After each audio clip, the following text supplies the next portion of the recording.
അതെ, നമ്മൾ ഇപ്പോൾ കാണുന്ന ജോണറൊന്നും അല്ല. ലൈക്ക് പഴയ കാലത്ത് ഒരുപക്ഷെ ഇങ്ങനെയൊക്കെ സംഭവിച്ചിട്ടുണ്ടാവാം. അതിനാസ്പദമാക്കിയിട്ട് എടുത്തൊരു മൂവിയാണ് മായമ്മ. കുറച്ചുകൂടെ നാച്ചുറലായിട്ട്, അതായത് വലിയ സ്റ്റണ്ടോ ആക്ഷനോ റൊമാൻസോ അങ്ങനത്തെ സംഭവമൊന്നുമല്ല. കുറച്ചുകൂടെ ഡെയിലി ലൈഫ് പോലത്തെ ഒരു നാച്ചുറൽ സാധനമാണ് ചെയ്തിട്ടുള്ളത്. പിന്നെ എൻ്റെ ഫ്രണ്ട് എന്ന നിലയ്ക്ക് ഞാൻ സത്യം പറഞ്ഞാൽ പൊക്കി പറയുന്നതല്ല, ഉള്ള ഫാക്റ്റ് എനിക്ക് ഫീൽ ചെയ്ത കാര്യമാണ്. അവൾക്ക് കൊടുത്ത ആ ക്യാരക്ടർ അടിപൊളിയായി ചെയ്തിട്ടുണ്ട്. നല്ല സ്ക്രീൻ പ്രസൻസ് ആണ്. Thank you. നീ പിന്നെ പറഞ്ഞാൽ ഇപ്പോൾ ഇത് പറയട്ടെ. പടം ഇപ്പം ഈ ഇടയ്ക്ക് ഇറങ്ങിയത് നമ്മുടെ ഒരു ശക്തമായ സ്ത്രീ കഥാപാത്രത്തിനെ ഉദ്ദേശിച്ചുകൊണ്ടുള്ള ഒരു പടമാണ് മായമ്മ. ആ പേര് പോലെ തന്നെ മായമ്മ ആയിട്ട് അഭിനയിച്ച കുട്ടി നല്ല രീതിയിൽ അഭിനയിച്ചിട്ടുണ്ട്. മലയാള സിനിമയ്ക്ക് ഒരു നായികയെ കൂടി നമുക്ക് കിട്ടും എന്ന് പറയാം. പിന്നെ ഒരുപാട് കഥാപാത്രങ്ങളിൽ വന്നിട്ട് എനിക്ക് എടുത്തു പറയത്തക്കതായിട്ട് എനിക്ക് തോന്നിയത് ഇതിൻ്റെ BGM ആണ്. BGM ആ കാലഘട്ടത്തിന് അനുയോജ്യമായത് BGM-ഉം അതിൻ്റെ ഗാനങ്ങളും നല്ല ഗാനങ്ങളാണ്. എല്ലാം നമുക്ക് വളരെ ഇമ്പ്രസീവായിട്ട് തോന്നുന്ന ഗാനങ്ങളാണ്. മേക്കിങ്ങിൽ ഒരു കൊച്ചു സിനിമയാണ്. അദ്ദേഹം സ്റ്റാർ വാലിയോ അദ്ദേഹം ഇതൊന്നും ഇല്ലെങ്കിൽ പോലും പടം കണ്ടിരിക്കുന്നതിൽ ഒരു ക്ലാസ് മൂവിയായിട്ട് എനിക്ക് തോന്നി. വളരെ എനിക്ക് ഇഷ്ടപ്പെട്ടു പടം.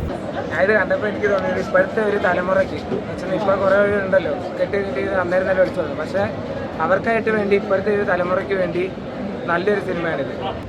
നല്ലൊരു കൊച്ചു സിനിമ, ഒരു കേരള തനിമയുള്ള നല്ല സിനിമ. ഇപ്പോഴത്തെ ഒരു സിനിമാ ജാലകളൊന്നും ഇല്ലാത്ത നാട്ടിൻപുറത്തിൻ്റെ കഥ. പുതിയ ഡയറക്ടറാണ്, നന്നായിട്ട് ചെയ്തിരുന്നു. പ്രധാനമായിട്ടും അതിൽ മായമ്മയായിട്ട് അഭിനയിച്ച അങ്കിത വിനോദ് ഗംഭീരമായിട്ട് അഭിനയിച്ചിട്ടുണ്ട്. നല്ല പെർഫോമൻസ്. ഒരു കൊച്ചു സിനിമ ആ രീതിയിൽ കണ്ടാൽ മായ്മ സിനിമ കണ്ടിറങ്ങി. നല്ല വ്യത്യസ്തമായ പ്രമേയം. പഴയ പുള്ളോമ്പാട്ടൊക്കെ വീണ്ടും ഒരു സിനിമയിലേക്ക് കൊണ്ടുവന്നിരിക്കുകയാണ്. കാരണം എന്ന് വെച്ച് കഴിഞ്ഞാൽ നമുക്ക് എവിടെ കാണാൻ പറ്റാത്തൊരു കാര്യമാണ് പുള്ളോമ്പാട്ട്. പുള്ളോമ്പാട്ട് വീണ്ടും സിനിമയിലൂടെ നമുക്ക് കൊണ്ടുവന്നിരിക്കുകയാണ്. ഇപ്പോൾ എല്ലാവർക്കും ഒന്ന് കാണുന്ന ആഗ്രഹം തോന്നും. ഇതിൽ മായമ്മ എന്ന് പറയുന്ന ക്യാരക്ടർ അങ്കിത നല്ല അടിപൊളിയായിട്ട് ചെയ്തു. സെൻറ്റിമെൻറ്റ്സ് ആണെങ്കിലും നല്ല അടിപൊളിയായിട്ട് അഭിനയിച്ചു. പിന്നെ നമ്മുടെ വിജി തമ്പി സാറ് വേറെ ലെവലാണ്. കാരണം അദ്ദേഹം പഴയ മൂവികളിൽ അറിയാലോ, ഒരുപാട് സിനിമകൾ നമുക്ക് സമ്മാനിച്ചു. അദ്ദേഹത്തിന് നല്ലൊരു കഥാപാത്രം. പിന്നെ അതുപോലെ തന്നെ നമ്മുടെ കൃഷ്ണപ്രസാദ് ഒരുപാട് സിനിമകളിൽ കോളേജുമാരുടെ കേട്ട് വന്നാണ്.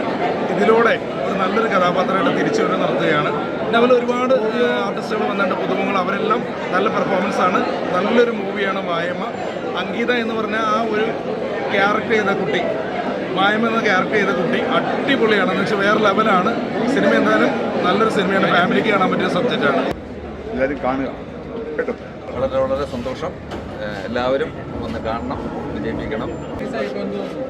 ഭയങ്കര സന്തോഷം. ഇത് വലിയ സൗണ്ടിങ്ങിലൊക്കെ ഇപ്പോഴാണ് ഞാൻ കേൾക്കുന്നത്. ഭയങ്കര സന്തോഷം. പാട്ടുകളൊക്കെ വളരെ നന്നായിട്ട്.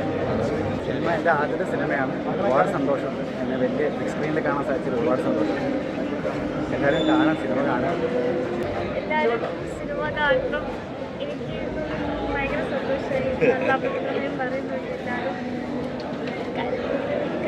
എല്ലാവരും കാണണം.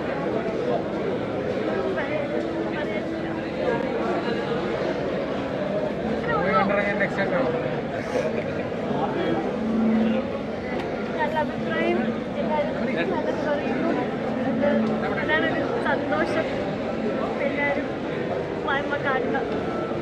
എന്നിട്ട് അഭിപ്രായങ്ങൾ പറയാം. മിനി സ്ക്രീനിൽ നിന്ന് ബിഗ് സ്ക്രീനിലേക്ക് വന്നപ്പോൾ ഒരു എക്സ്പീരിയൻസ് എങ്ങനെ ഉണ്ടായിരുന്നു? നല്ല എക്സ്പീരിയൻസ് ആയിരുന്നു. ഭയങ്കര എക്സൈറ്റ്മെൻ്റ് ആയിരുന്നു. കണ്ടു കഴിഞ്ഞിട്ടിപ്പം ഒരുപാട് സന്തോഷമുണ്ട്. എനിക്ക് ആദ്യം ഉണ്ടായിരുന്നത് ആരും കുറ്റം പറയരുത്. കുറ്റം പറയുന്നതുകൊണ്ടായിരുന്നു. എന്താ പറയുന്നത് അറിയില്ല. ഒരുപാട് സന്തോഷമുണ്ട്. പ്രത്യേകിച്ച് നന്ദി പ്രവീഷ് സാറിനാണ്. സാറാണ് മായമ്മ ആക്കി തീർത്തത്.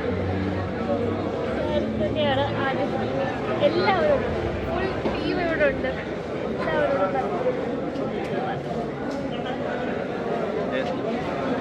എല്ലാവരോടും രണ്ട് വാക്ക് മായമ്മയെ കുറിച്ച് പറഞ്ഞു. മായമ്മ തന്നെ അത് പറയട്ടെ. എനിക്ക് സന്തോഷം കൊണ്ടിരിക്കുക. നിൽക്കല്ലേ നീ ഇപ്പോൾ? ഭയങ്കര